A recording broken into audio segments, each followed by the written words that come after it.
for an adult audience. Loveline may contain sexually oriented content. Listener discretion is advised. Loveline with Adam Carolla and Dr. Drew. Hey, everybody, it's Loveline. I'm Adam. That's Dr. Drew. Phone number 1-800-LOVE-191. Dr. Drew, board-certified physician, addiction medicine specialist. Jeff Probst is here tonight from Survivor. Hola. It is good to see you. It's good to be here. I listen to you guys every night. Every night? No. Pretty damn much. Wow. I love it when you get bad calls and you go, I don't buy it. But if it were true. Yeah, it's entertainment. Yeah. We entertain ourselves that way. I love the Survivor. I love that show. Drew, you never stop talking about Survivors. You? No. Yes. Yeah, I know. You're serious. You're dead serious about that. He doesn't he doesn't give accolades to much of anyone, let alone somebody else on television. I think you do a great job, Jeff, because Jeff's job is to move the show along, almost be a little bit of a disciplinarian, but not detract from it or distract from it. Like if you got to make it a TV show. What's that? He has to make it a television show. Yeah, well, don't overdo it. No, he does. I just do that much. But the point is if I was hosting the show, I would be talking about myself the whole time. Of course. And then saying that this challenge reminds me of a particular play in high school. And there I was, it was third down, and then they would have to edit all that out. But what I'm saying is it's you have to be a strong presence, but the show's not about you. Yeah, it's not. You're right. You're sort of the conductor, referee. You got to have a lot of restraint. Right. They are the show. Well, I noticed last season Johnny Fairplay was getting on Jeff's, he was on his last nerve, as we like to say. And there was some debate in the Jimmy Kimmel writer's office where me and a couple of the writers are huge fans of the show.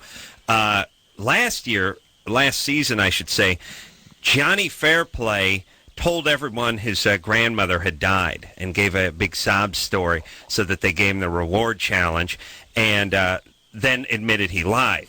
Now, my buddies in the office were saying you can tell Jeff wants to kill him, but he has to bite his lip. And I said, I don't know if he knows that it's a lie yet or not. And they said, oh, yeah, he does. And I said, how does he know it's a lie? And so did you know he was lying about his grandmother as soon as he said it, or shortly thereafter? Shortly thereafter. Yeah. So the next time you saw him, you knew he'd been lying about that. Yeah. And you can't say anything. Can't say anything. You're screwed. There you go. See, I would have been.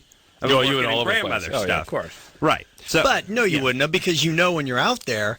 When he first said it, I thought, oh man, what a bummer. You know? And the guy's upset. He is human. And then the challenge ended, and we walked over to call his grandmother to see what we could do. And, basically she answers the phone. So we go, finally we got a guy that's lying. This is great. So as far as I was concerned, he's a Survivor Hall of Famer at that moment. Right. So do you have more respect for him? You weren't angry with him? No. He is a jackass in life. In real life, that guy is he's just. Right. So sociopath. As are many of the folks. Now I love this. This is on the island. Now I'm interested. Yeah, no, and when you look at their psych profiles, we don't want the person who is reasonable, who can who can think through something and come. We want the guy who's got troubles figuring out, and who when you find his buttons, he will light up, and he'll show you where they are sooner or later if you don't find them. How do you know you have somebody's going to hurt themselves or somebody else? Well, we have a pretty deep medical team. That looks at that, and that's what they tell us. What we do is we go through the casting process. We pick out our, however many we might be interested in, 25, and then they'll come in based on interviews or based on... really. Well, when they're here, they come to L.A., they get the psych test, they get the physical tests, they go through an IQ test, and they're all pretty intense. And then they sit with us day after day after day, and we sort of grill them, and we go through, and we're trying to find skeletons and all that stuff. When we finally figure out the 25 we may like, the doctors will come in and look at the cards and say, this guy, no, this woman, no, this one's on the fence. And then it becomes a debate about how close are they to being okay or not okay. How many of those are there? The not okay. There's always the nearly not okays. Is it always one, or there half the crew, half the cast? No, it's usually just a few. But usually in our 25, there are one or two or three. Are they productive on the show? Do they produce what you want, or are they a problem? Typically, they don't make it. they get cut out really quick. They're such a pain in the ass that. Well, no, because the doctors will say the liability. They don't get on the show. Yeah, they'll say the liability is too high for this person to hurt themselves if they're first off or if they're humiliated. Right. Were you fooled or duped by anybody who actually made it onto the show, or even just surprised? We've been fooled, I think, a lot of times by the category of the hot chick, because it's so hard to find. Who, Jerry? Oh, she was great. Jerry's another Hall of Famer. Oh, yeah. Come on. So she produces in the upcoming season. Great villain. Yeah. Well, I don't know if she's a villain in the upcoming season, but she was a villain in the original season. Yeah, in the original. Well, how do you mean getting beat by because the hot chick it's hard category? to find the 23 or 24 or 22-year-old girl who has any life experience to bring to the show. Right. Typically, they don't. Sure. So we're always looking for that, and that is invariably that is the person who on day 4 vomits, and then says, "Oh, this is so much harder than I thought. I don't have it anymore," and they get voted out. And in the room, they're great. Right. I can't wait. I'm athletic. I was a track star in high school, and I can be a bitch. Wait till you see how I use my sex appeal, because I'm going to get naked and give massages, and we buy it, and they don't deliver. Drew gave the exact same speech it's so funny. to get onto this gig. Isn't that a coincidence? I got like 2 foot massages and a street-style You bought it. What am I supposed to do? And that was it in 9 years, for Christ's sake. I love how you guys know each other's rhythm. You knew where he was going before he had 6 words out. Yeah, he's Kreskin over here. That's why he has to punch a goddamn mic every night when I beg him not to. But thank you for that, Jeff. Let's see who's the one year, and I screw up everyone's name, but the hot chicks getting naked has got to be a nice Jenna trend. and Heidi. Jenna and Heidi getting naked for no apparent reason on those pier pylons had to be one of the highlights of the trip for you. And just in general, the notion of people's freedom with nudity, except for Hatch, Richard Hatch, who is now a character of himself. So, I mean, you're lucky he wore anything on the plane out there at this stage, and has fashioned himself as sort of breakaway sarong or something. I don't even know what he's wearing. And by the way, he very quickly established himself to be a colossal, more of an evil person than I ever realized by withholding fire. He's withholding it. Well, do we know? Okay, yeah, so he says he can make fire. Okay. Well, that's the whole thing. See, now I had a nice laugh with my wife about this when she was explaining how she could make fire. No problem. I was like, you can't handle watering the goddamn pots. You're going to make fire? Please. Making fire. We've had 112 survivors. Nobody's made fire yet. Why doesn't somebody, knowing that they're going to be on the show, study the hell out of that? Now, they do. A lot of it has to do with the type of wood that's available. Yeah, it's available. Yeah, it ain't so Boy they don't Scouts. know. They don't know what's they're gonna have. And we've had our local guides at each place. In certain places, say nobody's going to make fire. They will not make fire out here. We can't make it. And then torrential rainstorm hits, and what are you going to do? But it seems like the chip, the flint, the spark, the machete on the rock thing seems like a higher percentage angle than the rubbing the sticks together thing. But oh my God. So Hatch is naked. Hatch is naked. Last week I think he just said he could make fire just to sort of. Richard seems to me to be really insecure this time. He's been prancing around for 3 years saying, I'm the best that ever played, the greatest game in the world. And now I think he's out there going, I probably am not. Wow. And so it seems, you would know more about this than I would, but looking at him, to me, taking his clothes off is his way of just getting ahead of the pack. It seems like but it seems like he's shooting his water right up front. I'm going to do horrible things with hold fire to get everybody as weakened as possible. I mean, people are going to be angry. He's not. He's just saying that, though. I don't think he can. I think he thinks he's going home soon. The guy's wearing a skirt and has stretch marks. What makes him the god of fire? He's Mr. Heat Miser. He's been sucking on a daiquiri at his significant other's flat in Manhattan for the last. Yes, gay guys aren't good with fire. Oh, he's gay. Ironically, with the whole flamer thing. But, all right, this could go on forever, right? I mean, Survivor. I mean, it could. Why would it ever run out of steam? I mean, you get a new location, you get a new cast, and how does it lose its momentum? I can't see it. It's just, it's so compelling. And in a world of just every other show's a bad idea in so-called reality TV. This one has an object, whereas the other one's object is sort of public humiliation. It's really just This is a game. people getting drunk and embarrassing themselves. This has a strategy. It really has everything. I really love the show, and I can't see it ever going anywhere, and I'm curious, would you like to be doing it in 20 years? Boy, 20 years? You know, the only drag of the show is being gone. Right. So at a certain point, if I had a family and I could bring them out there and they could travel and you were really still doing it in 20 years. There's no such family, though. Kids have to go to school. Swiss Family Robinson. Yeah. You mean tutors, I guess. Yeah, but I don't know. I mean, who knows? But it's fun to do now, and the reason it's fun is the reasons you just said. We sit in there in our creative meetings, and we're designing conflict. We're designing situations to take normal people and put them in very stressful situations to see how they react. That is endlessly entertaining. Yeah, it's great. I used to not on the same level, but when we would during the Man Show, we'd do the Wheel of Destiny, and we'd sit around and think of the bad things for people to do. Never a prouder moment than me thinking of drinking a schooner of sea monkeys. You know, I really, and actually, me peeing on a guy's wallet. I thought that was your number one. Because you actually got to do that one. Well, the guy's wallet had a pilot's license in it, and pictures of his nieces and nephews, which I thought was good. Very, very simple, and got a lot of praise for being able to urinate on stage that way. Back to the audience, but it was amazing. I don't like to talk about myself or brag about my ability to urinate, but 100 episodes of the Man Show. Really, the most praise I ever got was, dude, how did you take a leak on stage? It's like I had to take a leak. And evidently, there's a bigger problem with this than I was aware of. Oh, yeah. The stage fright? Yeah.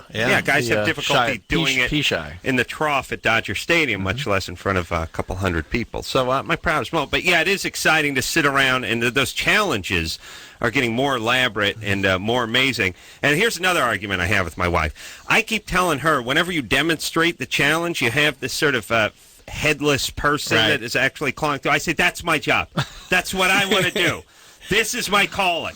I would like to be that guy. And she always goes, no, that's just footage from the actual event. And I go, no, it's not. That's not footage from the event. And I sort of talked her into it, but I also talked her into that this is a gig, that this guy's probably getting some kind of after scale or something like that, and I could easily be this guy. You know what the fun gig is? I'm an everyman with my shirt off.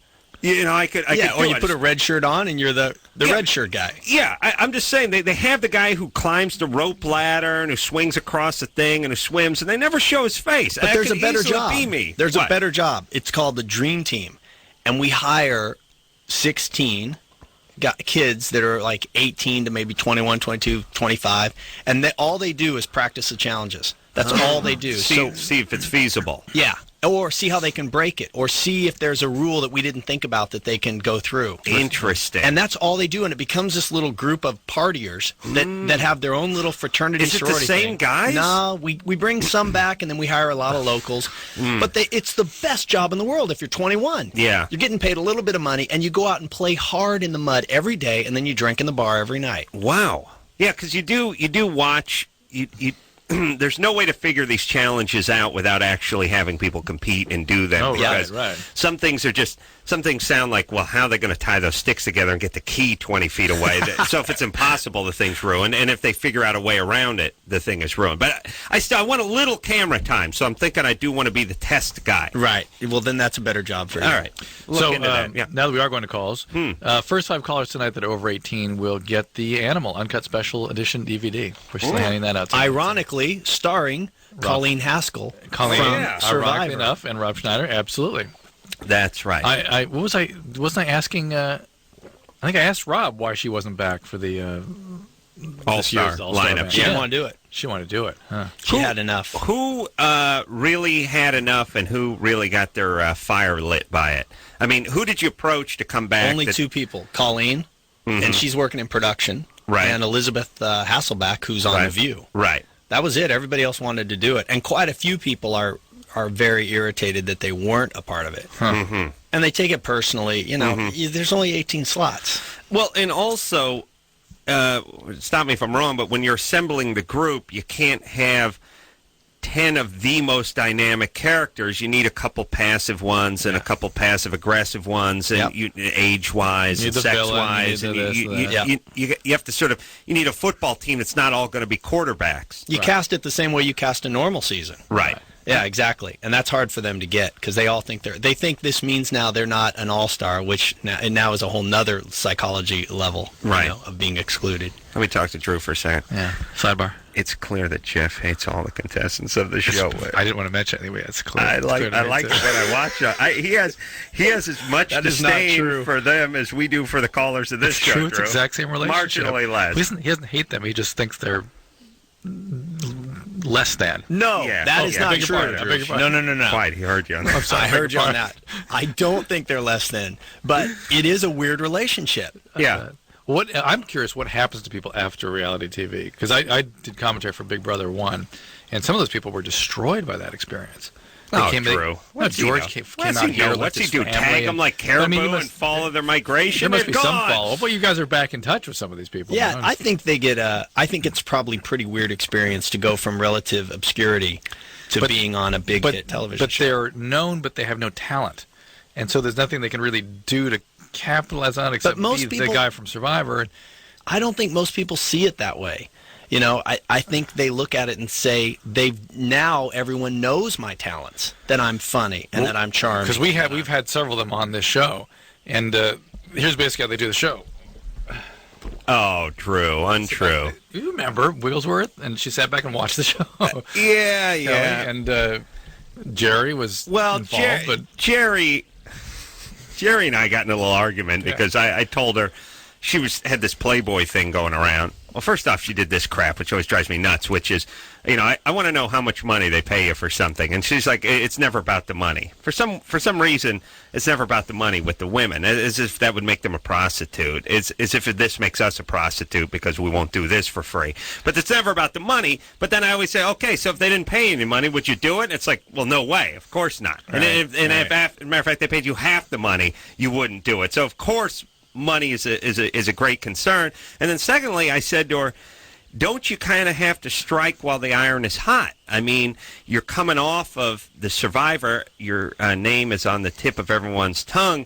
But 9 months from now, when the next season comes out, you may fade a little bit, and that price may go down. Oh, my goodness. Her thing was like, how dare you? She was confused. She's like, what do you mean? I'm a celebrity. I'm a great actress. I'm like, yeah, I know you're a celebrity because you were on Survivor and you did well and people know who you are. But a year from now, I'm telling you, Playboy's going to not offer you as much. And she said, well, I was doing this a long time before Survivor. Well, and in Jerry's situation, she has been an actor for a long time. I know, but Playboy wouldn't have paid her $50 before Survivor. In fairness to them, it's easier when you guys have been in this business a long time. You kind of understand how it works. I think when you're that person and suddenly you are on the cover of Entertainment Weekly and you're on this show and you're on The View, you think you have arrived. And why would it ever change? They've now seen my talents. I'll probably get a sitcom and maybe I'll do some speaking. That's actually what I was asking. It's a good point, though, Drew. Like for you, you've clawed your way up from the bottom to the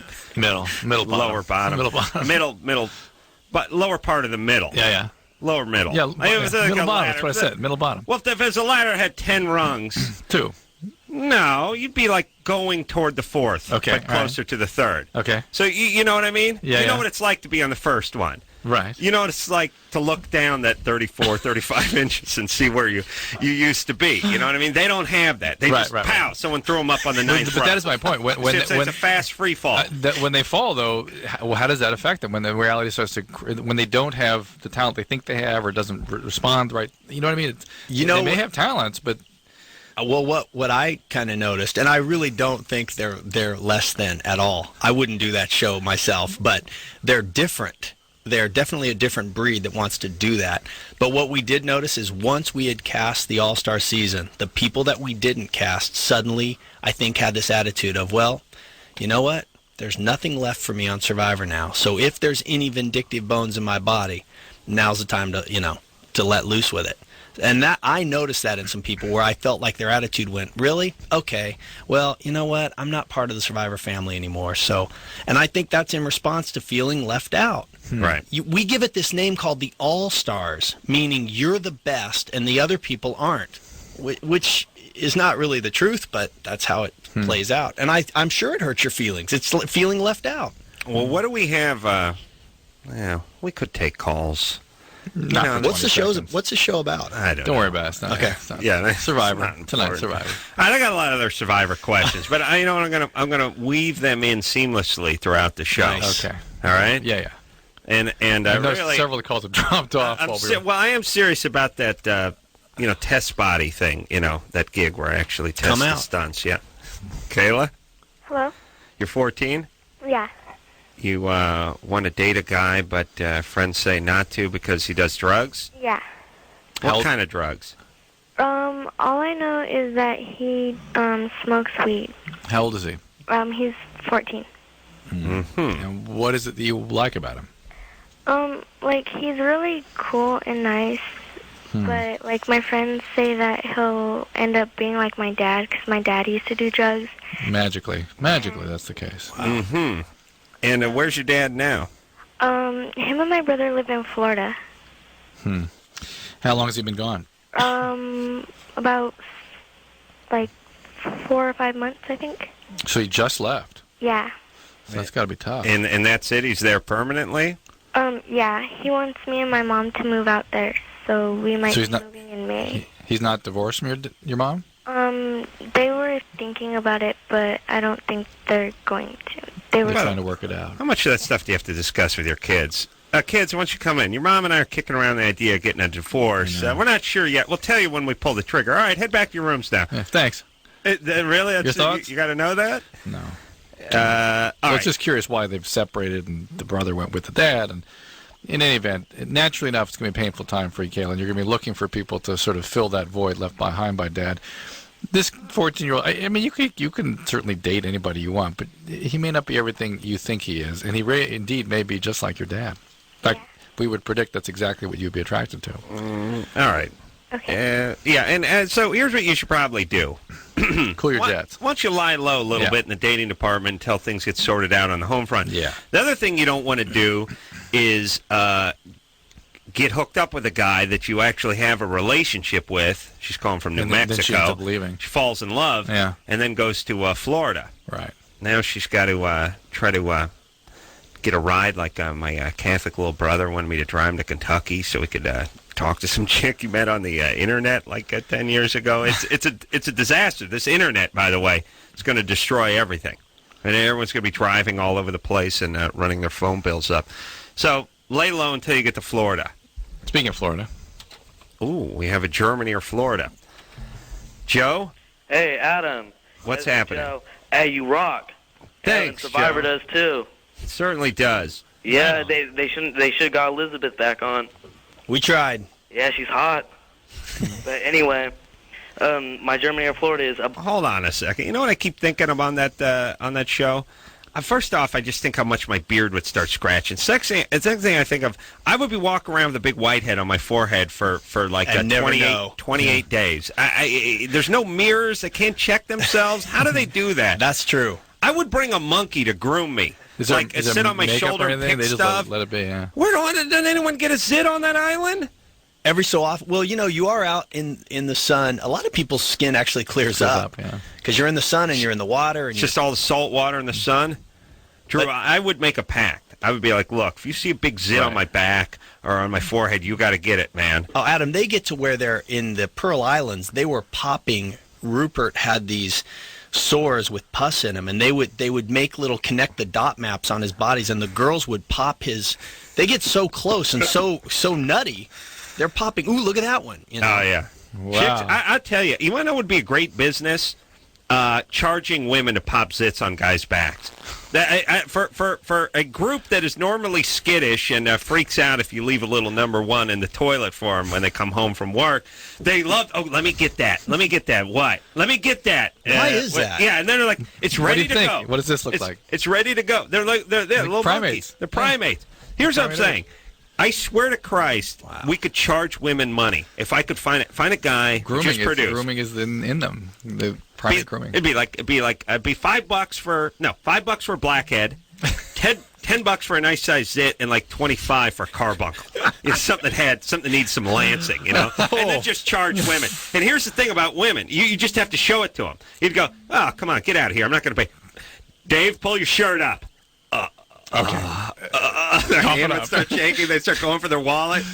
It'd be awesome. All right, let's take a break. Let's take a break. Yeah. Jeff Probst is here tonight from Survivor. I don't even have to look at the paper to tell everyone it's Thursday nights at 8 o'clock on CBS. All Stars coming up this. We got started first one after Super Bowl. Yeah, so right in the beginning. You got to watch. We'll take a quick break. We'll be right back.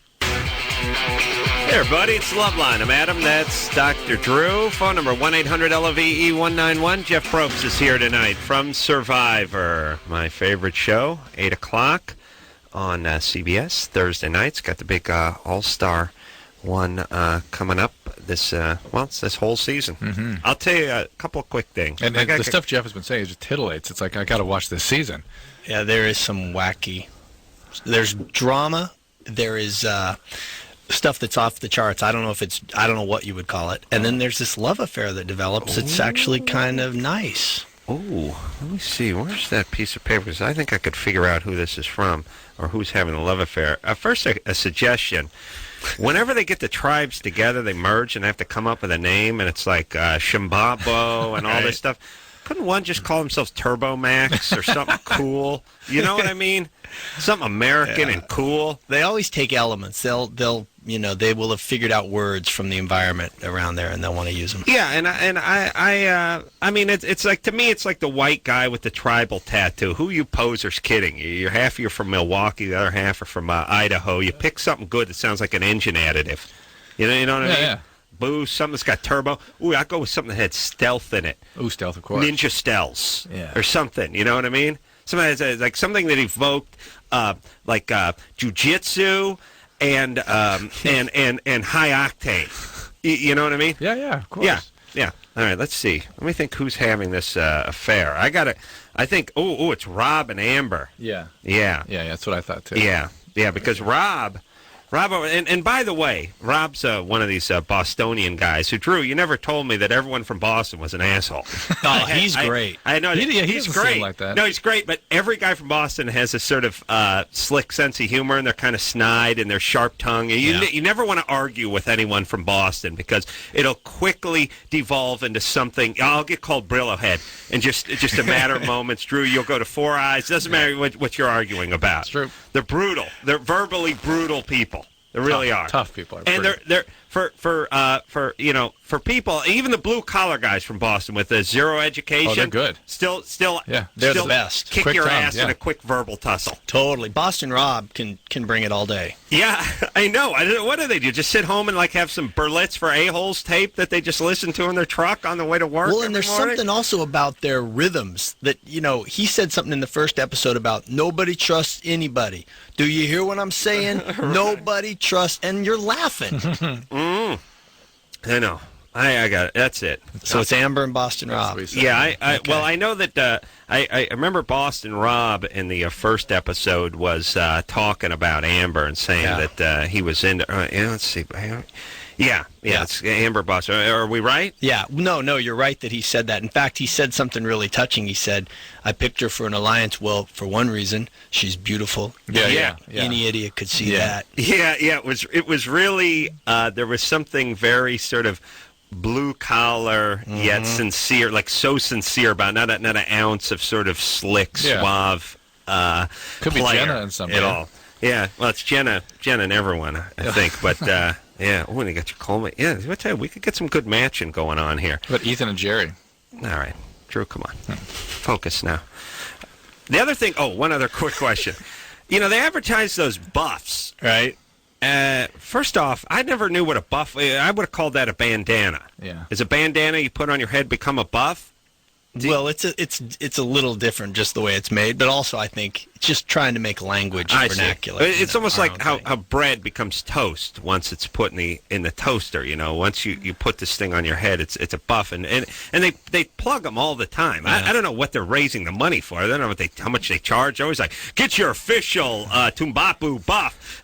Seen here, worn by. And I'm always thinking to myself, really, this is the big push. You guys are moving. Do you know what? Yeah, They sell How more many? buffs than they sell of any other item on any other show on CBS. Huh. Really? The buff. That's what Wow. everybody wants. Probst, can you get me a buff? Really? Yeah. Can't believe they moved better than those Wings coffee mugs they had left over. Is that CBS? The point is I know I must. Billions of people watch the show. They hammer home those buffs. Yeah. And by the way, come up with a higher dollar ticket item, like a dinette set or something. The buff. And I've never seen. And I know this is gonna sound horrible. And I'm sure they move billions of them. Never seen somebody with a buff on the street. Yeah. So what where are they are doing with them? Probably taking them to probably wearing them at home when they're watching Survivor. Or I I have an idea what they're doing with them, Jeff. Do you? Yeah. Are we Yeah. going to get a call about it? It may come up. Drew, you know how That's just what you would do with it. Yeah, you know how I invented Your that hamper. bib? Yeah, that bib? The bib, yeah. Yeah. Chris, a special bib. Chris, Yeah.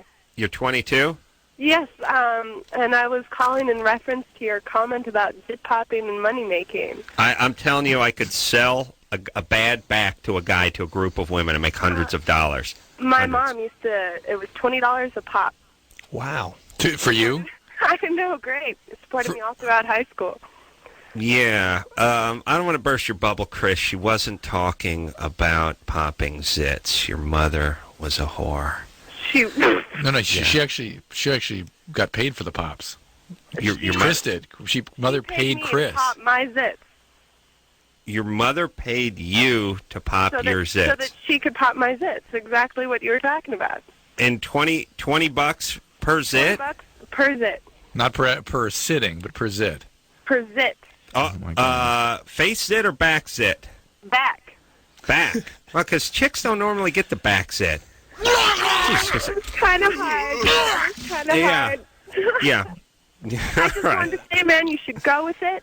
Make all the money that you can. Mm-hmm. Yeah, let me just, for the record, say And that's not the right way to deal with that. I'm going to open a There center. are better therapeutic ways. Here's what I do. I put the ad out for guys with bad skin, and I charge them for Because beautiful it's women. sort to of pop. fetish. Okay, now I got three sources of income. The guys who pay to actually have their back worked on, they pay a price. The women who actually pay to work on the back, and then the videos I move. Nice. Because it's weird to the Asian market. So the guys, because they're weird over there, and they could really get into this. I mean, if you could beat off to someone stepping on a cockroach, you certainly could have some fun to this. Yes, right. in response to Right. zit popping. Yeah. Exactly right, Jeff. You're thinking like an entrepreneur. That's what I like about And you it. can send a Survivor buff off with it. They can wear Survivor buffs. That's right. You could buff off while you're watching this. Get your Survivor buff, as seen here, worn by the actual. Yeah, no ass. I know, they're wearing the buff. All right. Joe? Oh, hi. You're, My Germany or Florida? Yeah. Oh, yeah, Germany or Florida. This is a game we play. All bizarre news stories emanate from either Germany or Florida. He says the story, we guess. Go ahead. All right. An 81-year-old blind man heard a bump in the night, pawed around for his .45 caliber revolver he kept under his bed for protection, and shot his wife. Donald Kenstorm won't be charged with the death of Mary Kenstorm, 79, because the shooting was obviously an accident, says police. All right, hold on a second. Florida. I gotta go, Yeah, I'm too going much Florida because of the caliber. He would have had a 9mm or something if it's in Germany. Right. 45's. Well, that's how we solve this. That's Well, how the stuff moves around, though. Yeah. You never know. But you shouldn't say the guy's name. Yeah. But when you paw around on your bed for a gun, that's Florida. Yeah. We're going Florida, Joe. It's Florida. No, it's Germany. Really? Wow. Son of a bitch. How His dare name's you? Donald? I guess it could be German. All right, Joe. We're going to send you out a Loveline buff. And an animal It's a DVD. napkin, true white one. So Yeah, stay on the line or what? Yeah, stay Yeah. online, Joe. Wait a minute. Don't you have to be over 18 to win this Oh, thing? that's right. He's not over 18. Sorry, buddy. When are you going to be 18? When's your birthday? In like 2 months? 2 months. Can you stay on hold for 2 months? Or maybe just put your mom on the line. I'll do that. Okay. Hold on, Drew. What do you think he can just put his mom on the I line? don't know. Why not? And? Yeah, I think it works. Consult the rule book. She says yes. Really? All right. To everyone who says why not, I would answer with why. If you really think about it. All right. We need a buff, Ann. Write that down. Getting tired of those cheap windbreakers. Let's talk to Danielle, who's 18. Danielle? Yeah, hi, Adam. Hi. What's happening? I got kind of a bad situation here. I'm 18, and I was with a 26-year-old for a year, and he ended up being abusive. And so I left him just about 2-3 weeks ago, and then I found out I was pregnant. So, and me being so young and all, and I still want to go to college and have a future and stuff. So Sure. Yeah.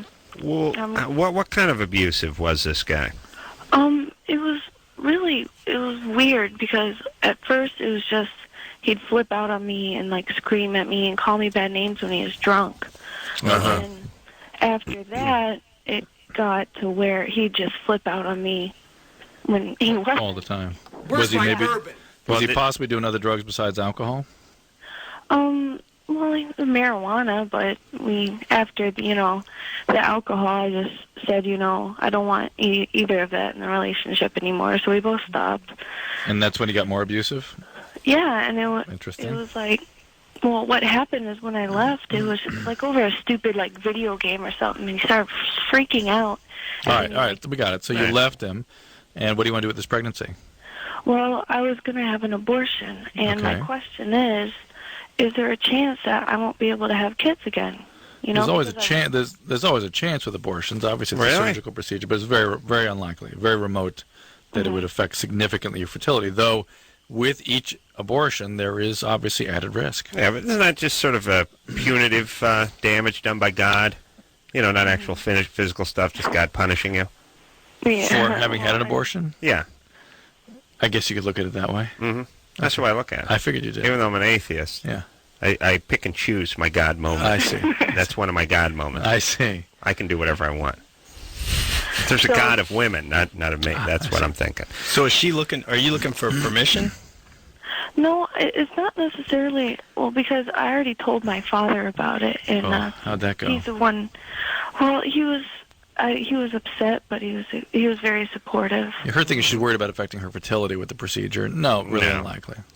No, but Drew, give her the speech about keep in mind there's emotional repercussions. Yeah, that is an important point. That women are not taught or educated about the fact that even early in the pregnancy, when you go through an abortion, not only is there a sense of guilt and loss, but there's a biological reaction that is profound in most women, where they feel that going from a pregnant state to a non-pregnant state is a huge letdown. And even in my estimation, women describe a feeling of having lost something. Even though they may have had no philosophical problems with abortion, all of a sudden they felt like they were attached to something which is gone. And be prepared for that. The women are not taught about that. And there also is, remember, don't forget adoption. That's always out there as an option. It's a very heroic way to proceed. Okay? All right, Danielle. All right. All right, listen, no more of these guys. Oh, yeah, definitely. I'm done with guys. There we go. Yeah. Well, not done with guys, because it's... Not completely, just for now. Just a-hole older guys, okay? Just stay with the boring, nice guys. Right. Okay. All right. The guys you're not attracted to. Right. Hey, what about the morning after pill? Yeah, it's the greatest thing. Is it? Well, not RU46. That's an abortion pill. But emergency contraception prevents ovulation. It's not an abortion pill. It works exactly the same way that birth control normally works. You just take it after sex as opposed to before. Yeah. There's all this ridiculous confusion about it. It's about to go over the counter. There's been something like 50 million uses of it worldwide. Never been a single adverse effect. None. What's the time period? 3. You actually have up to 5 days, but it's best in the first. You have about 90% coverage in the first 24 hours. About 80 in the second 24, and about 70 overall over 3 days. Drew, and I'd like to just start saying 3 days, because you normally say 72 hours, and I know we have a fair amount of listeners that think there's 100 hours in a day. So it's 3 days, 3 days coverage. And it's because the sperm waits for an egg to be released for 3 days. And if you give enough hormone to prevent the egg from coming out, that whole risk goes away. And it's great. Yeah, it's great. It would do away with most of the unwanted pregnancies and lots of the abortions in this country. And because there's a theoretical possibility that it may affect implantation of a fertilized egg, There's also a theoretical possibility of certain anti-inflammatories doing that, and the birth control pill taken before ovulation. Theoretical. Is that why we should eliminate this product? No, it's ridiculous. Yeah. Nitromax would be another good name for. I like that one. I'm not like it has to have an exotic flavor to it. No, that's too drag strip. It's too drag strip. Now here's what I'd like to do as a country. You know, like we're so enamored with other cultures when all we do is bomb them and beat them up. You know, I mean, I think it's a form of compensation. It's like beat the crap out of the Indians, then name all the SUVs after them in the mountain ranges. You know, it's definitely compensation. Let's just start. You know, throw all the Mexicans out of California, and then every street is Sepulveda and Los Feliz. You know, just name everything after them. It's like, hey, we'll kick your ass. We'll give you some diseased blankets. We'll toss you into a reservation. We'll starve you out and kill you. But don't worry, we'll name a mountain range after you. I just say, like, as we do it, like with the panda bears. You know, they're always Ling Ling or Ching Chang or Ding Dang or Wing Wang or something. We're renting them, for Christ's sake. Let's start naming them Stu and Bill, Steve-O. You know what I mean? Who are we kidding? Big Ted. Who are we kidding? Yeah, who are we kidding? Who are we kidding? And by the way, if we're going to spend all this money leasing animals and stuff, we should be able to name them what we want to name them. And believe me, other countries aren't naming their crap after us. You know what I'm saying? Yep. There's no Jeff. There's no Jeff Panda Bear over in China. I'll tell you that right now. You see what I'm saying? I see what you're saying. And these tribes that go with good old American names. That's the new thing. Straight, just in cool names, too. And ones I can remember, because I can't remember the Shambawamba Ding Dang tribe and all that. I love these rants. All right. Well, there's more. I'm getting warmed up now. Jeff Probst is here from Survivor Thursday nights. We shouldn't even plug this show. It gets enough. It's enough. Enough already. Yeah. Watch this. I use some reverse psychology. Jeff has begged me to ask you not to watch Survivor this week because it's too compelling, and many of you wouldn't be able to handle it emotionally. All right, we got to take a break. We'll be right back. Obviously, Thursday nights, CBS, 8 o'clock, got the All-Star Series. And let me just say this. First 5 callers to get on the air tonight are going to get a new uncut special DVD starring Rob Schneider of The Animal. And Colleen. Oh, and Colleen, that's right. Of Survivor. That's the connection. So you call up, you're over 18, you get on the air, we give you one. Yes? Yes. And if, like I said, I think technically you can stay on hold until you turn 18 or put your mom on. Drew's decided that if you put your mom on, it's cool. You're good, then we're giving it to her. Yeah. And so it's like buying beer. Like I could send my dad in a liquor store when I was 14, and he could buy me a sixer, right? That's how it works, yeah. Okay. Let's talk to Nicole, who's 18. Nicole? Hi. What's happening? I know most girls can't have orgasms when they're having sex, but I can feel myself start to climax, but I start shaking and I start, crying, and I just want to know what's going on. Are you able to have orgasm by any other way? I haven't tried. Yeah. Why do you think you start crying? I don't know. I think it's just more the fact that I'm shaking what makes me cry, but... You mean you're scared? Well, I don't know if I'm scared, but I start bawling, literally, and it's kind of pissing me off because I make the guy feel bad. Yeah. Why don't you try other ways of reaching climax other than intercourse? Mm-hmm. Sounds very committed. You can use a Survivor buff for dental dam. Did you know that, Trev? That's remarkable. Mm-hmm.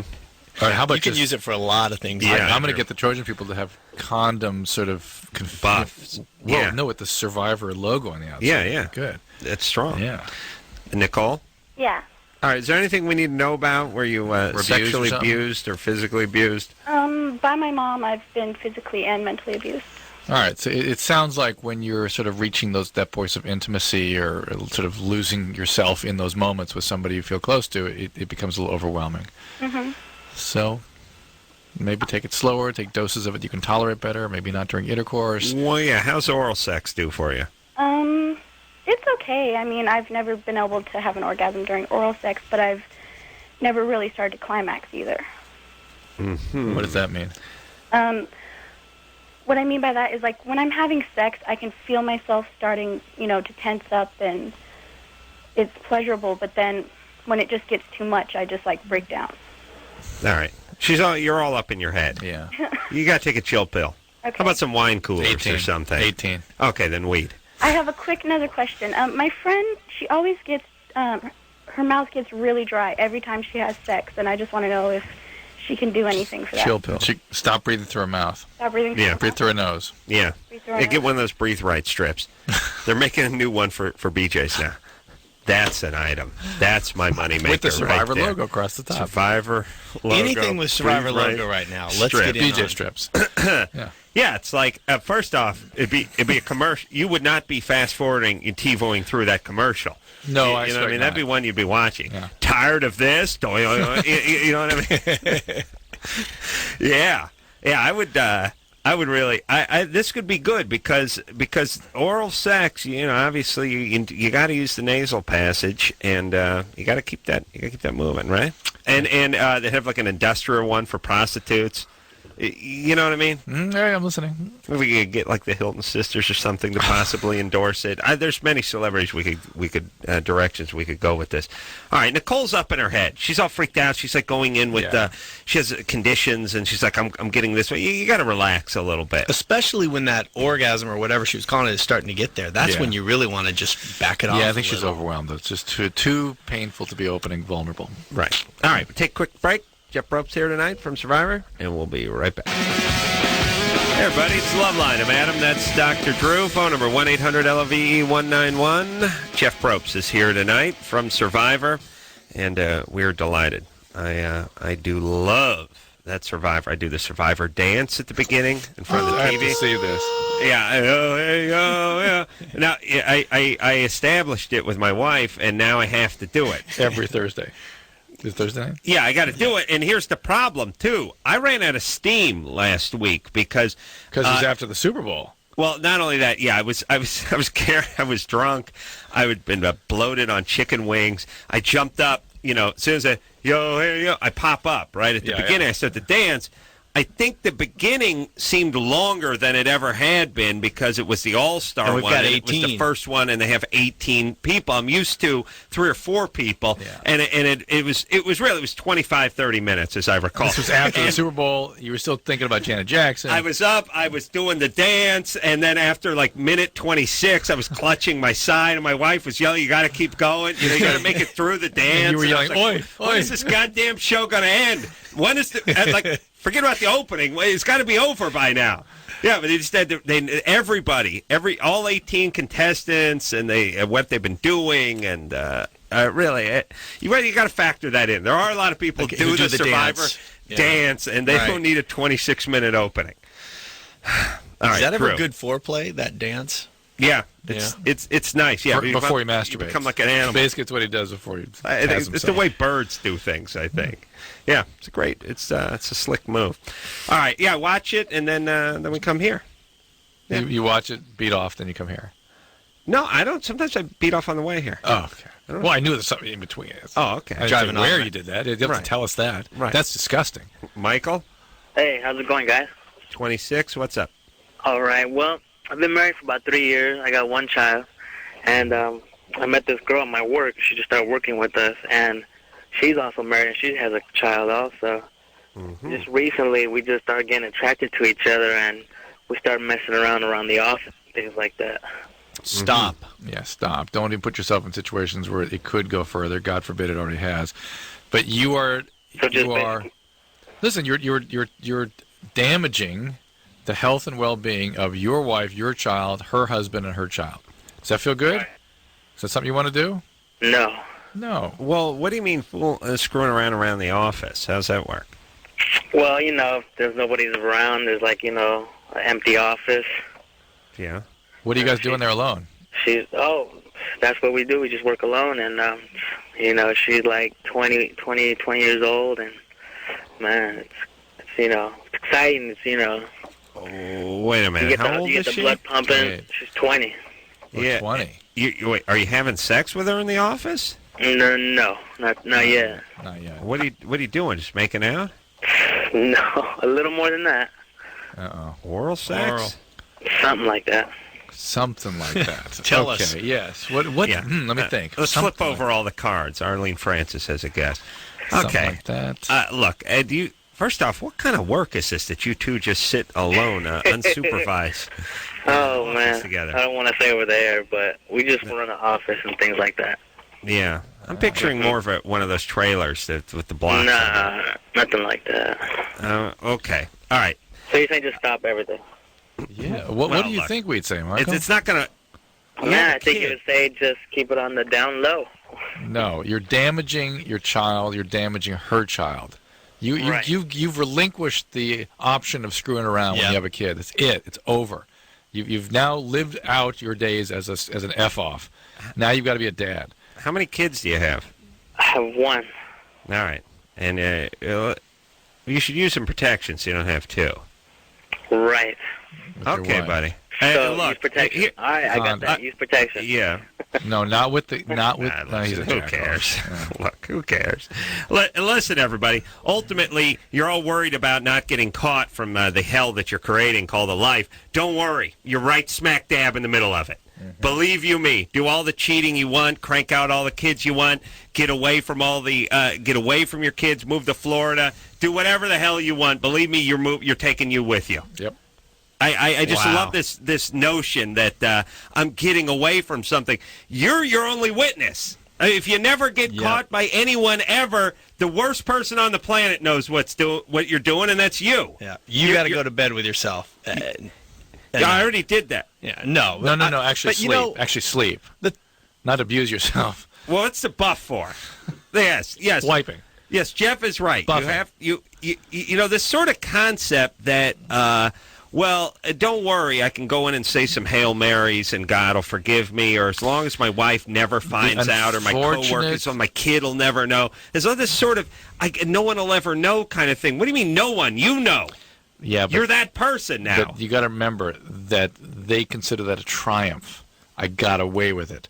And not only that, when really push comes to shove, they don't care. Right. And that's a hideous reflection of people.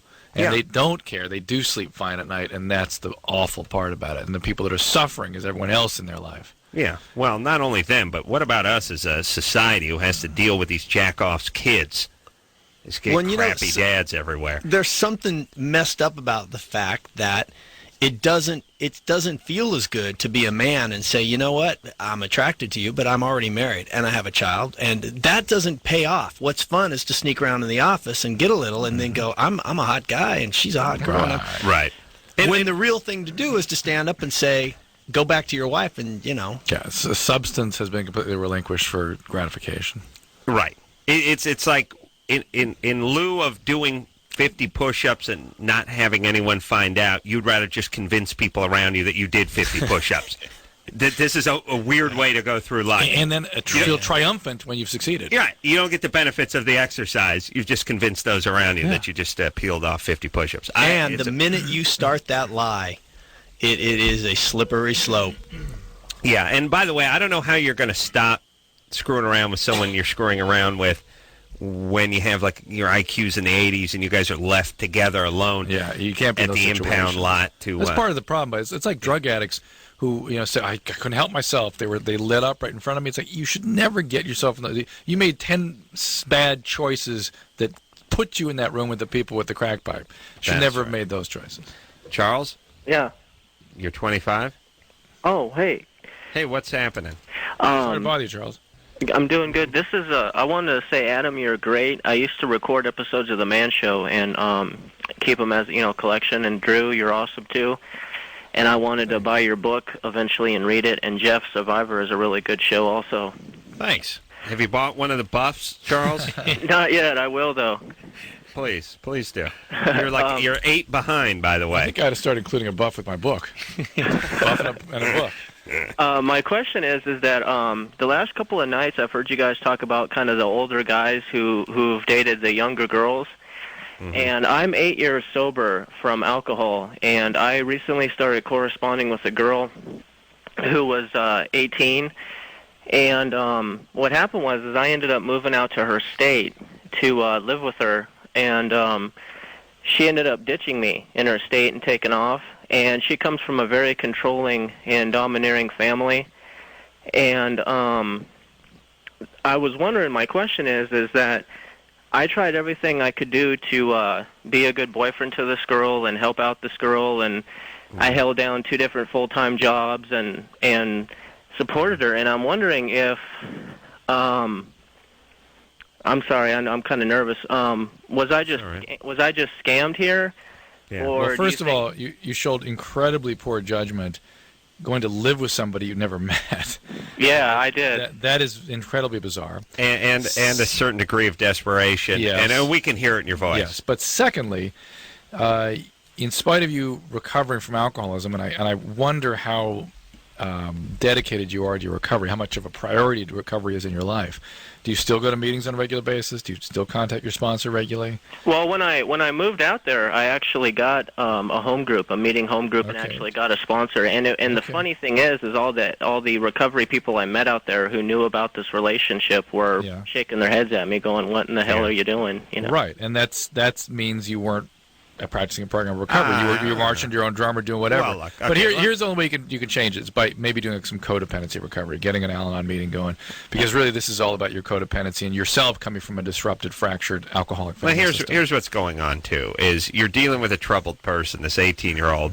The whole part where she's alluring is the exciting part of the whole thing. Once you come out there and she finds out you're a nice guy, it's game over. Yeah, there's no thrill in it for her, so that's it. You're much too nice a guy. I can hear it in your voice, nice/needy/desperate. And you're putting the screws to her. What's wrong? What can I do for you? How can I be better? How can we make get this another relationship job work? She can't handle intimacy, and you're trying to force intimacy on her, and therefore it's over. Yeah, it's not going to work. So you need to move back to whatever state you came from, which was what state? Well, I'm back in my home state now. Okay. So. What state did you go to? Florida? Texas, actually. Texas. Texas. No, he's on the way there. All right, and now you're back, and this is water under the bridge. You chalk this up to experience. Start listening to direction from your peers in recovery and go to some Al-Anon meetings. Yeah. There you go. Your mom must have been an alcoholic or something, right? Yeah, actually, you're right. Yeah. She was. Okay. So that's what creates this behavior. All right, and it's not. And here's an interesting point we got to get into. We got to give everyone a booster shot on this all the time. Guys always say, "What's so wrong with being a nice guy?"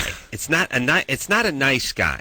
It's a needy guy. Yeah, right. And there's a difference between telling someone they look nice and opening a car door and closing it behind them, and somebody who feels like they need some of you on them, and like you guys got thrown in a Cuisinart together and made into the same smoothie. Right. And when women feel you needing something from them, especially ones that have a little difficulty with intimacy, and I'm guessing the 18-year-old who's corresponding with a guy in another state and inviting him out to crash on her sofa has those issues. They freak, and they're out. And then the nicer you are, the further out they are. But don't think of it as nice. Think of it as needy, and then you can correct it. Because why should you correct being a nice guy? It's like all these a-holes who go, "Hey, I'm the kind of person who will tell you what he feels. You know, I'm up front. I'll look in the eye, and I'll speak the truth." A lot of people can't handle that. No, you're an asshole. No, you're an asshole. Yeah. That's why people don't like it. It's not that we can't handle it. It's just you're colossal a-hole, and we don't want to talk to you. But, again, if you take whatever your foibles are... It reminds me of Alicia on Survivor. Yeah. She's exactly one of those people. Yeah. It's like, I'm just straightforward. I say, hey, whoa, I can't stand you already. Relax. It's too much. Anybody who gives you the speech about the kind of person they are, even if it's that, I enjoy wearing a collar but rolling up my sleeves, a-hole, like, whatever the guy, it sounds like they're like some cologne should be named after them. Because of, they give you that long list of the kind of person they are, I immediately don't like. Yeah. Unless it's self-deprecating. Like, I'm the kind of guy who likes to nap. Period. Yes. And unless you can hang with a guy who's going to be napping a lot, we got nothing to talk about. That's right. Because I'll look you in the eye and tell you it's nap time. I'll get in your face and tell you when I'm overdue for a nap. Let's take another Germany or Florida. Yeah? Yeah. All right. Now, we're on a roll with this early on in the Germany or Florida, and this, Jeff, could be your next hosting gig. Okay. Germany or Florida. I'm down with that. There's also something I've been working on called paintball karaoke. So you shoot at people while they're singing karaoke. I love that. And Can we do that on Idol? Celebrity paintball karaoke. What determines whether you get shot? Here's how the game works. It's like the Gong Show, sort of. No. Yes, sort of. Go. Here's the deal. You're getting shot at constantly. Your job. So you're diving and jumping behind stuff. Well, this is it. And singing. But the choreography You see what I'm saying? You have to carry out some preordained Here's the choreographic. set. Yeah, let's just say the set could keep changing. I mean, the shooting gallery part. Sometimes it's Swan Lake. It could be an old Western I bar. see. Sometimes it's Oklahoma. Could be a plywood cactus. Got it. And Okay. Stagecoach. It's there. Now I'm singing my song. The idea is to work my evasive maneuvers into the choreography of the song. So you don't want to get herky-jerky or duck. You want to move. And if you do have to move or change direction, you got to work it in. Plus, now, super high points for a guy who's hitting the high note, like My Way or something, and gets shot in the larynx. Doesn't crack. You know what I mean? That guy gets taking points. a shot and holding the note, it's a good thing. But here's the strategy. There's two strategies. You have to wait to take your shot. I could either avoid every shot and pull it off seamlessly, or I could stand there and just take shots and never crack a note. Yeah, that'd be paintball karaoke. And then you have celebrity 3 judges paintball that are judging the degree of They're difficulty. shooting and you bring in judging, Paula Abdul and Simon. Right? And like and Ted Randy Nugent, Jackson. too. Just as people are involved in shooting stuff. Yeah, Burt Bacharach, Ted Nugent, Paul Abdul, and they all just shoot at people while they're singing. First off, it's a huge... they do the shooting, too, I see. You're judging and shooting. Oh, my celebrity shooting, yeah. We've got to work this out. But here's what I always say. And everyone calls me an a-hole, my partners, when I pitch them this. But they go, I always say, who's switching that off? Like when you say, next up on Celebrity Paintball Karaoke, what are you going, I've had an ass full of this. No, you got to watch this. You got to see who wins, and then there's controversy. People are outraged. It's all over the newspapers. They're picketing. This is huge. And what's this show cost to produce? It's a nickel. $2, You gang tape them. You crank them out. You do like 5 episodes in an afternoon. There's people, like how many people does American Idol get to try to, you get the same idiots. All they do is sign a waiver. It's done. It's paintball karaoke. We could film it at my house. You see what I'm saying? I want to be a judge. I want to be a shooter. You'd be celebrity shooter. And who do you want to shoot more than somebody who's karaoke? This is how many times have you been at Dimples over there in Burbank wishing you had a pistol? There's an interesting piece to this, too. If somebody actually does sing well, you might hold back a little bit. You might hold your gun up. You might hear what they have to say. Yeah, you might delay it, and then you're still going to slowly lower the gun. Yeah. Oh. Yeah. See what they can take. There'll also be a speed round where there's pistol whipping involved, where you actually just have charge them, and everyone just physically kicks and beats them with the butt of the rifle. Mm-hmm. It's good times. Paintball karaoke. Drew, come on, please. What's that? I can name that in 6 notes. Maybe there might be another beat in there. I can do something in six shots. Whatever it is, you're getting shot. Paintball, name that tune. Yeah, paintball name that tune. I always liked on Name That Tune where it would get down to a note. Like, the guy just hold the second like, and the guy go, theme to Bridge Over River Kwai. Yes! Like, what the hell? Yeah, they had the live orchestra on that show, Drew. All right, where are we going? We're going to Germany or Florida. Oh, yeah, okay, Germany or Florida. That's right, wait, hold on. Okay. Nate? Yeah. You're 18. Yeah, all right. What's up? All right, here we go. I read about there are plans to put together a Christian-sponsored nudist resort, which would include everything from nude volleyball to nude water slides, and probably nude church, too. Mm-hmm. Germany or Florida? Yeah. Ooh, it's got little elements of both there. Yeah. The nudist colony Southern Baptist quality to it, but then it's... The nudist part, believe it or not, feels German to me. The nudist and the frolicking sounds German. Yeah, they love the frolic. Yeah. It may be a German word. All right, German. German? No, I'm going Florida. Yeah, I'm going Florida. All right, I'll go with you. We're going Florida. Yeah, you're right, Florida. Okay. Yeah. Yeah. I heard this story about 2 weeks ago. But that's all right. Jeff didn't. Point is, he's right. All right, we're going to send you out a buff.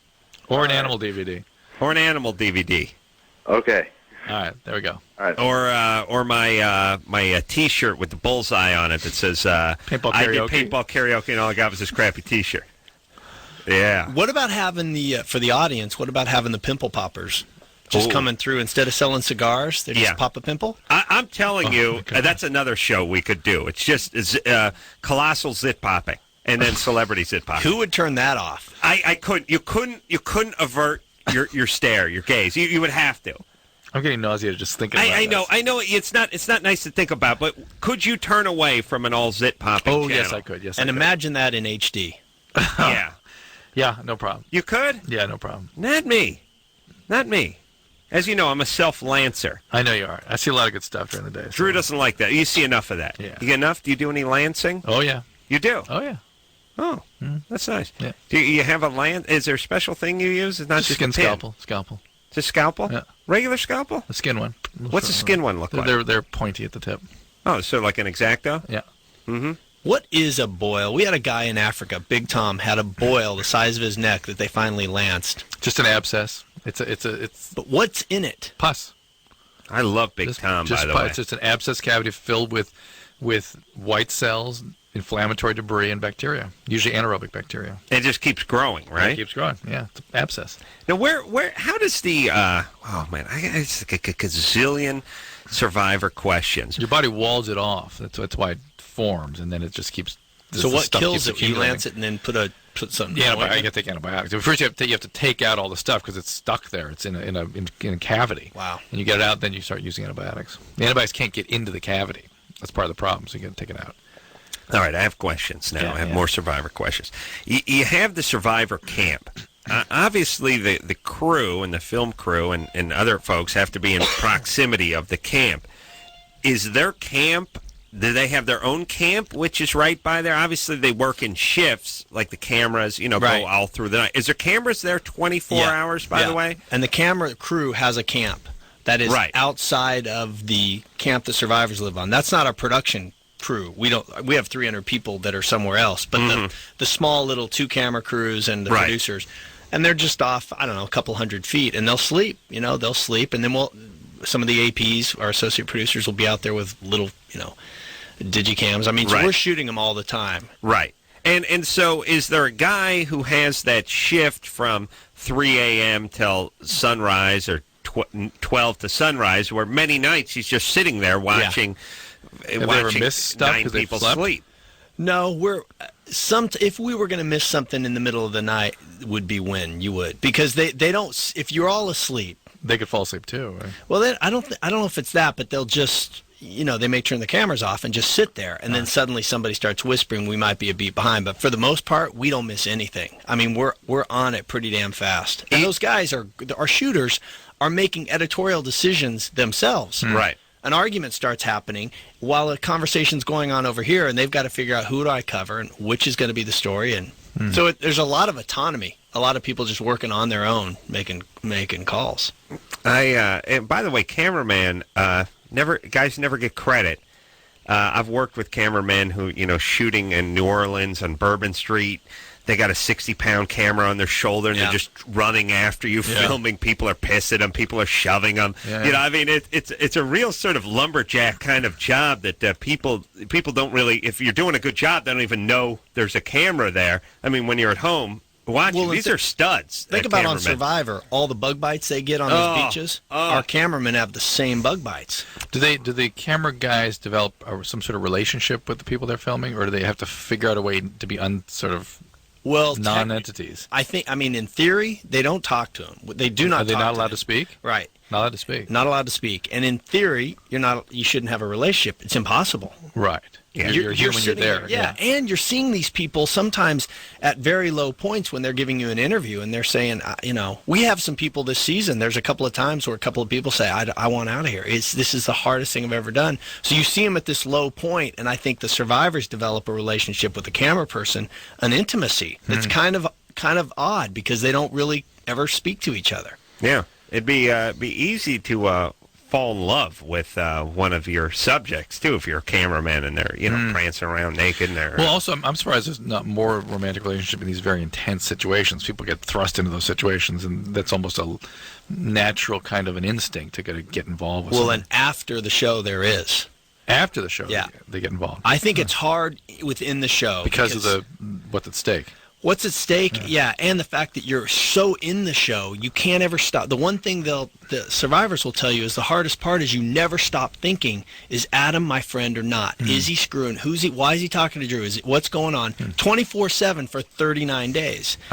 And afterwards, though, we have these little finale parties. Oh, man.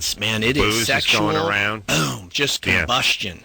Plus, the ladies, they don't trim down there, so the guys are a little freaked out by week 3. That, yeah. I really do think there's like, you would think everyone would just be humping the bejesus out of each other, but I'm telling you, women, if they don't feel fresh, aren't into it oftentimes. Yeah, I think it's the women, because all the guys will tell you, you know what, you're not thinking about sex. Let me tell you, if there was a woman out there who wanted to give you sex or please you, you're going to be fine with it. Of course, yeah. Speaking of which, we got to take a break. What's going on? I gotta. So wait a second. The camera crew's got their own camp. They're they're nearish by. Right. They're on. They're 24/7. Your headquarters for all the all the many people that work on the show is usually what distance away? It depends where we're at. Right. In Panama, we're on our own island, just a huge island. And did you guys just come in there like it's? Is that where this stuff is?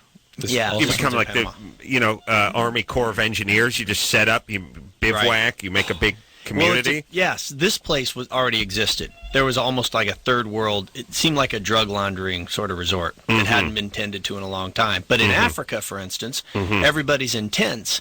It's completely flat. So we were miles and miles away because they would see us or hear us if we were close. Right.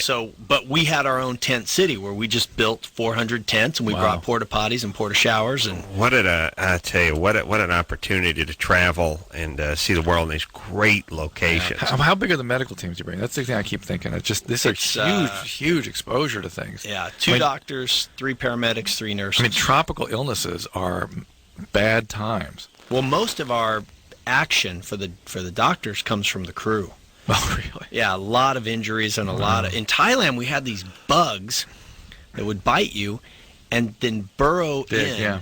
And they started excavating them, and the bug is in there. And there are these, like, alien-looking creatures. Yes, they have worms and stuff. It's amazing. They form huge boils. Yes. Yeah. And then the boil is big, and then you dig down 2 inches. You have to get down there, yeah. Oh, see, this is... I would freak. I would freak on that part. And but see, the point is that that's the easy stuff. There's horrible stuff people get in those tropical areas.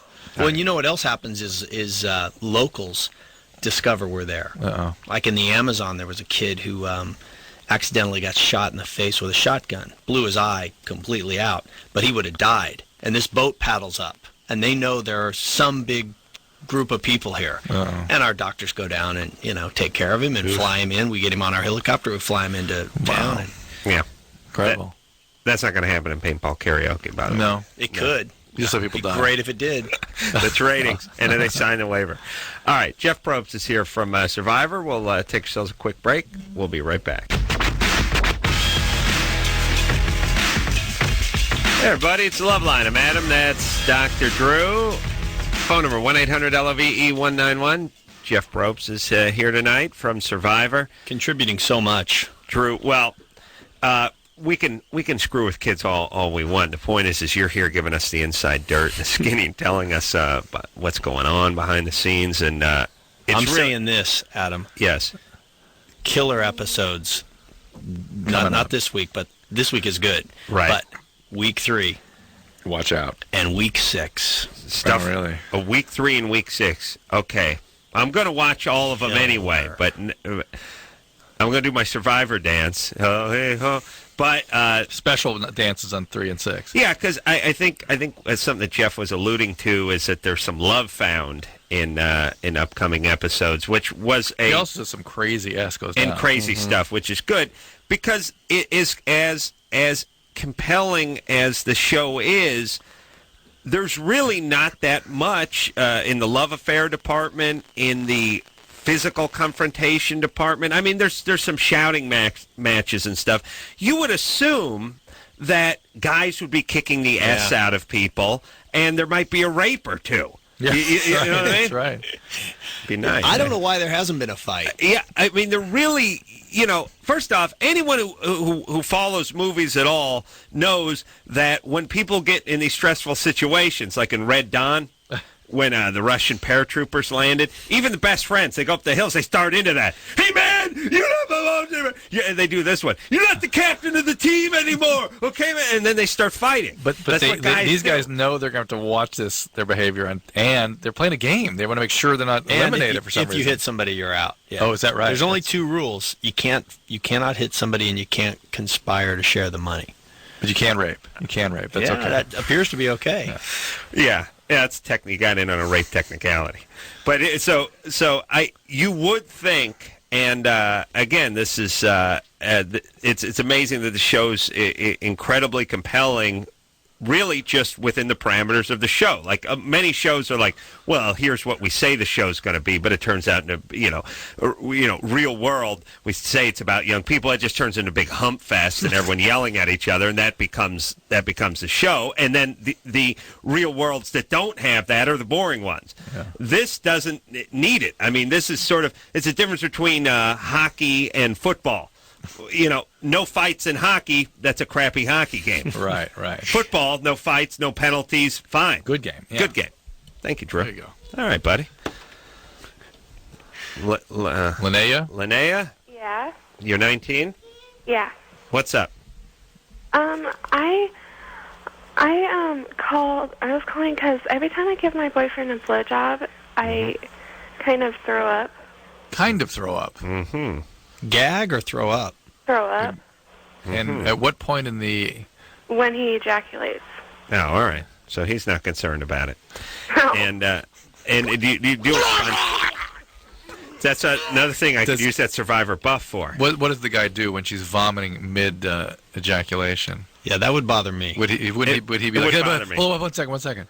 We got to change to me, it's like, now we're doing this in the shower now. That's me. I got to stand up. Basically. I got to hang on to a towel box. What, Linnea? Basically, yeah, in the shower. That's what you do now. See? I know you love your boyfriend very much, but this is showing an awful lot of commitment. Why don't you not do the part of the action that makes you vomit? I think I don't really know why I do. Well, the thought makes me want to vomit, so, we can understand. Well, I also was forced to give a guy a blowjob about 6 months ago. Forced? In a rape or something? Yeah. Why don't you stop this behavior altogether? No, Drew, it wasn't a rape. It was a beautiful, consensual, love-making act where he forced her to give her a BJ. Of course it's rape. Well, I don't know if it was a boyfriend, sort of beat her down to the point where she gave in to something she didn't want to do, or was it actually my boyfriend? Some guy that held her at gunpoint? I mean, I don't know what the situation is. Well, here's the deal with Linnea, if that, in fact, is her name. There's something going on with her. Yeah. Issues. I can hear her voice. I know. To me, it's just she's reenacting the trauma over and over again and having this huge reaction to it every time. Yeah, but you tapped into her voice. Did you tap into her voice? A little bit. Not so much in the little girl voice, but just... Recent trauma, yeah, that's what I'm thinking. But there's something going on with her. Yeah. And as unfortunate as this sounds, and it really sounds horrible, but the women that become rape victims, and not all of them, but the ones that call this show, certainly, and I'm starting to think a greater portion of victims in society that become victims as adults were victimized in some way. At a younger age. Yeah, and it's not just some way. It's usually sort of correlated to the sexual victimization that takes place as an adult. Linnea? Mm-hmm. What was it like growing up? Everything good? I was molested when I was 6 years old, and I was raped by my dad when I was 13. Perfectly normal, perfectly healthy. So any sex would have very, very heavy feelings associated with it? Not with my boyfriend. That's the thing. Other than the vomiting part. Only the vomiting part, yes. You hear her voice to this? Yeah, it is a funny lilt to it. It's sexually abused at 6. Yeah. Look, well, she knows that's what happened. But why don't you stop doing the blowjobs? It's not true. Please. I know but it's a very, very powerfully unpleasant for her. Yeah. How about that, Linnea? Mm-hmm. Okay. Hey, your dad sexually abused you? Did you say? He raped me. He raped you. And who did this? That was at 13 or something. And why do you put that under the category of rape as opposed to sexual abuse? Because I had sex with him. Say it again? I was 13. He what? He had sex with me when I was 13. We would call that sexual abuse. All right, but too. Let's not argue over semantics here. Did he threaten harm to you? Huh? Did he threaten bodily harm, that sort of thing? Okay. Where's your dad now, by the way? It'd be nice if he was dead. Where is he? He's in Yeah. Oregon. He's in Oregon. Yeah. What's he do? Work around metal? Drive a forklift? What's he do? Well, he's a drug addict. Oh, okay. That's perfect. All right, so listen, Linnea. Mm-hmm. Well, what was this 6 months ago? The rape or forced I met some guy online, and he forced me to give him a blowjob. But you see that she just reenacts these traumas over and over and over again. Stop, Linnea. Please get some treatment, please. Can you get treatment? Yeah. Okay. Why don't you do that? Yeah, okay, listen to me. I'm a genius. You understand that, right? Mm-hmm. Like, you people don't need to be smart. You just need to be smart enough to understand I'm a genius. Just to follow And your I'm never directions. wrong. Drew, am I ever wrong? Never. Except for about the tainted water thing, which was merely speculation. Yeah, but it's going to be right because he's going to create a show around that. And he will eventually You were make so me right. He wished he had done it. Right, like something that doesn't exist but gets invented That's right. some point, making me right. Linnea, here's the thing: you were horribly victimized by your father And whoever else. Before, yeah. And the worst part of this crime is that is the legacy. You continue to be a to victim. act it out. Yeah, you continue to recreate that trauma in all of your relationships. And this will not be the first or last time you're victimized, raped, or forced to do something you don't want to do sexually. Mm-hmm. This is going to be a life for you. Your dad got you started in going down this path, and it's a path you will continue to go down, unfortunately. I don't know what that is in the human mind that compels people to do that, but we've been here long enough to understand that it's almost a given that this happens, right? Yep, absolutely. Okay, so that's how the humans. You got to get some therapy. Yep. You got to straighten this out. That's it. I don't necessarily trust the guy you're with either. Yep. Yes? Yep. Of course not. All right. Here we And go. the dad, I hope he just shoots himself up with a bad rig or something. The kind of, like, I think it's a good idea to bang my daughter thing as a human being just means you need to die. It just, there's not enough room. We don't have enough time to sort this out. We can't fix everything. And by the way, could you be more broken than humping your own daughter? Especially at 13. Yeah, with 13 and then, I don't know, at 16. Just, you got to go. And just have some dignity and kill yourself, please. All of you. Where do you figure her mom is in this? Her mom was raped. Her mom was victimized. My mom was victimized too of sexual abuse in her childhood, and probably also a drug addict. Yeah. Now, see, Linnea over here, God willing, will crank out a couple of kids, not getting any help, and find out that the guy who she decided to start the family with Sexually is abusing having the kids. sexually abusing her kids. Yeah, That's how that works. That always works this way. All right, and this is why we've got to get a little intervention. Thank God we have the government focusing on this. Oh, yeah. Yeah. That's all they think about. That's all they think about. All right, we'll take a quick break. Jeff Probst here tonight from Survivor, and we'll be right back after that.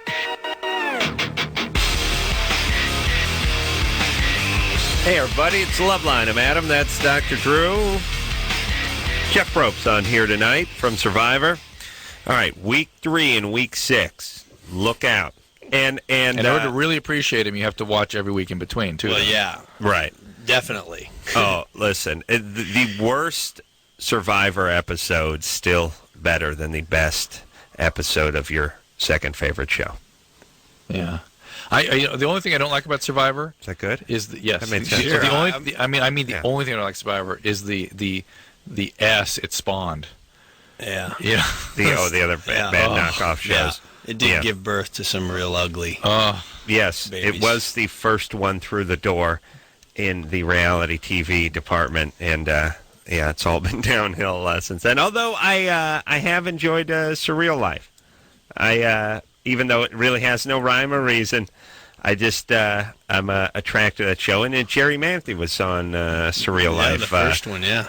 Last season, and they did a good job casting it this time, and they're telling good stories. Yeah, it's really it has zero object other than it's sort of like a Twinkie, which is it's not good. It's what it is. It's a Twinkie. Yeah. It's a Twinkie. Yeah. McDonald's is sort of like that.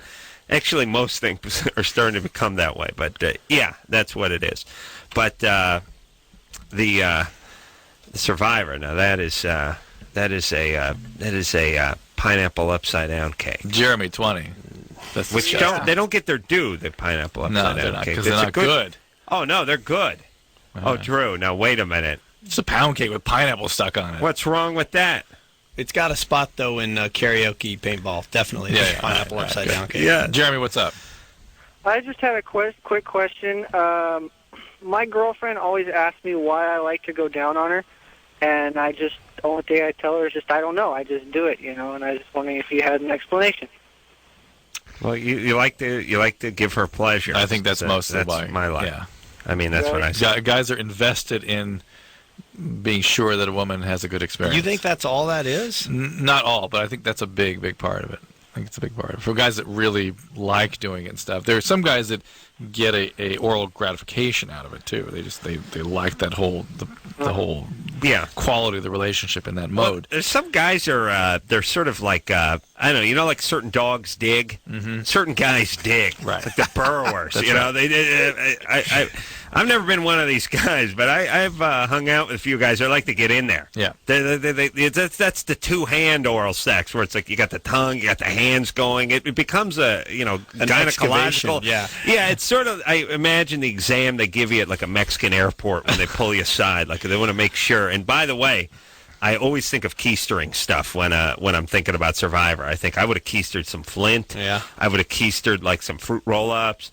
I would have brought some. I would have got some stuff in there. Through it's the only place we really don't check. I would have done that. Would that have been all-star move or illegal? Would have been. It depends what you. I put some matches. No problem. Yeah. Listen, everybody. Good news and bad news. I have 11 mini Snickers bars. Okay, wait. Hear me out. Don't stop celebrating. Now the bad news. I did not bring them. I did. Well, yeah. No. Well, when you say fanny pack, now that was interesting. Both words are involved. That's right. Yeah, warmer. You're on fire, but not quite. Yeah. And I bet at a certain point they would still be passed around. But I did. Absolutely. I thought about you got to keister some Flint. That's what I say. You got to get some fire going. That's what I was thinking too. I asked my wife that why someone didn't do that. Keister Zippo, or even there are other orifices. Ladies have extra orifices and things. You can put some stuff in there. And yeah, no, I would. I'd do one of those long lighters that you use to do the fireplace and these extendo one. There's something I'm enamored with those. It's like, look, the flame comes out 5 inches from where your fingers. Wow, look at that, everybody. Costco 3-pack. I could start a fire from 5 inches away. Yes, you could. Wow. Yeah, that's the one I would keister. That and even just a magnifying glass. That's what I thought. Ooh, that's a good one. Yeah. All right. Let's. That's one of those little ones you get through the little bubbles and the gumball machines. Yeah. That'd be enough maybe to start a fire. That's right. Mike? Yeah. You're 21? Yeah. What's up? Hey, how's it going? I have kind of like two questions that go with the same problem. I'm an actor, a struggling actor, I guess is a cliche in California. But my career is starting to take flight. And I'm not having a lot of time to spend with my girlfriend anymore. I'm on set between 5 to 6 days a week, working 17-hour days. So she doesn't see me a lot. And, First off, that's a pretty demanding schedule for gay porn. But if you're not doing a television series, you're doing a movie or something, it's going to end in a few weeks. No. It's TV series. I'm on the OC regularly. On the OC. Yeah, it's not adult porn or anything like that. Yeah, arguably. Sort of, yeah. All right, so you're in 17-hour days on the set, and but 12-hour of those are sitting on. Speaking of keister. Oh, yeah. Why can't she come visit you there? So, and what are you, like a background beach guy number 9, or which one are you? Pretty much. Yeah, I'm a high school student, and I'm on the soccer team. All right, that's a cush gig, by the way. Why don't you have her visit you on the set? What do you? Or does he want to? Is this a way to?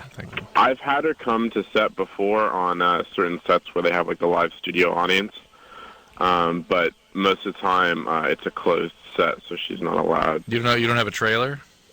No, I'm not that glorified. No, they just have the we have like a holding tank, and then they throw bagels out of it. It's called craft service. It's a folding. Yeah. Your place is by the peanut M&Ms. Yeah. Oh my God. Well, sounds like the guy this is a good out. I mean, now I've made it. I've got other options out there. I'm hanging out on. That's kind of what I was thinking he was up to. He's just he's done with the relationship. I just kind of got the feeling he wanted to talk and brag about the fact that he's doing it the way they do it in the OC. Yeah. I think he's concerned. I think he's more done than he realizes with this relationship. And if he can't find a way to carve out a little time to spend with her, it sort of shows how uncommitted you are to the relationship. Your girlfriend's sensing that, and she's right. You know, you got to put a little priority. You got to choose your priorities, and you've made your choice, and that's that. This relationship may not survive it. Right. And that's fine. You're 21. That's all right. Yeah, you move on. Beth? Yeah. You're 21? Yes. Your boyfriend just got out of the psych ward? Well, he's not really my boyfriend. I met him just a few days ago, and like an idiot, I brought him home, and we started talking, and he told me that he got out of the psych ward, and he was in there for trying to commit suicide. Yeah. We got to get going here. So what's the question? I need to know, how should I word it when I break up with him? Is he living with you? No. All right, that's a lot easier. Yeah. Yes. You just you need to break up with him. Yeah, it's not working. But you're worried that because he just tried to commit suicide, he's going to be upset again? Yeah.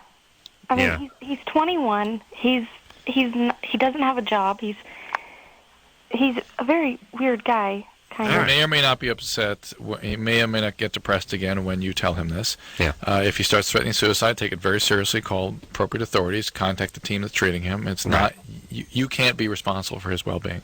We can use my line, Drew, which is it's not you, it's me. I don't like you. Or in her case, I think you're weird. Yeah. You're a weird guy. All right, poor Sarah's been on hold for 130 minutes, which is a new Loveline record, is it not, Drew? I believe it is. Sarah. Yeah. We're going to send you out a buff, but we're out of show. And she's in Kansas, too. Jeff's home state. Sarah. Yes. Oh, God bless you. 130 minutes, not an hour and a half. I know. Why don't you guys take her phone number and call her back? We'll take her first thing tomorrow night. Really? Sorry. Are you done? Sorry, we're out of time. Yeah, we'd like to. We'll spend some time with you tomorrow. Do I you kept hear me, wanting- Anderson? Okay, that's fine. All All right, I kept wanting to go and talk to you. Jeff said no. He And wanted she'll to be one talk of the more first about five. She'll himself. get a DVD tomorrow. I love listening to you guys, and I was just sitting here listening. So. Well, thanks. Yeah, it's like a radio that you push up against your face for 2.5 hours. All right, we'll take a quick break. We'll be right back.